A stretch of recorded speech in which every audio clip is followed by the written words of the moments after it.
Hello everyone, welcome to my new blog Dipanwita world. তো আমরা দুজন মিলে যাচ্ছিলাম গল্প করতে করতে, ব্যাংকে কিছু দরকার ছিল।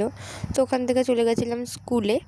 তো গল্প করতে করতে দুজন মিলে যাচ্ছিলাম, যখনই আমি ভিডিও অন করছে মুখ ঢেকে দিচ্ছে যেহেতু লজ্জা পাচ্ছে। তো বাড়িতে এসে মার হাতে এত হেল্প করে দিলাম। তারপর খুব খিদা পেয়ে গেছিলো, লাঞ্চ খেয়ে নিয়েছিলাম। আজকে লাঞ্চে ছিল খিচুড়ি আলু ভাজা। তারপরে বিকালে ঘুম থেকে উঠে চা করতে বলছিল সবাই, তো চা করে খাওয়ালাম সবাইকে। তো চা করে আমি নিজেও চা খেয়ে নিলাম। দেখো অলমোস্ট চা রেডি। তো মা তারপরে চাউমিন করে দিল, টিফিনে খেলাম। ওই ভাইয়ের বার্থডে ছিল, ওইখানে গেছিলাম, ও গিফট পেয়ে পুরো অবাক হয়ে গেছে, খুব খুশি হয়েছে। তো তারপর দেখো এই একটা পাগল সারাদিন পাগলামি করে যায়। তারপর যা হয় আর কি, ও নিজের গিফটগুলো সুন্দর করে সাজাচ্ছিল ভালোভাবে। এখানে সবাই দাঁড়িয়ে আছে যে কখন কেক কাটবে। দেখো কেক অলমোস্ট কাটছে, কত খুশি হয়েছে।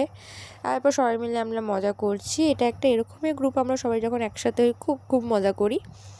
তো আগে ব্লগে তোমাদের সাথে শেয়ার করেছিলাম, নিশ্চয়ই তোমরা দেখেছো।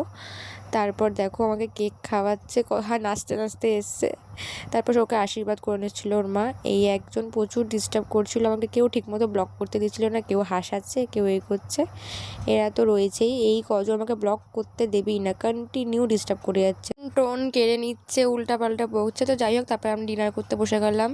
রুটি অ্যান্ড চিকেন, অনেক কিছু ছিল আমি নিতে ভুলে গেছি ক্লিপ। আজকে ব্লগটা এইটুকু, ভালো লাগলে লাইক কমেন্ট সাবস্ক্রাইব করে দিও, টাটা।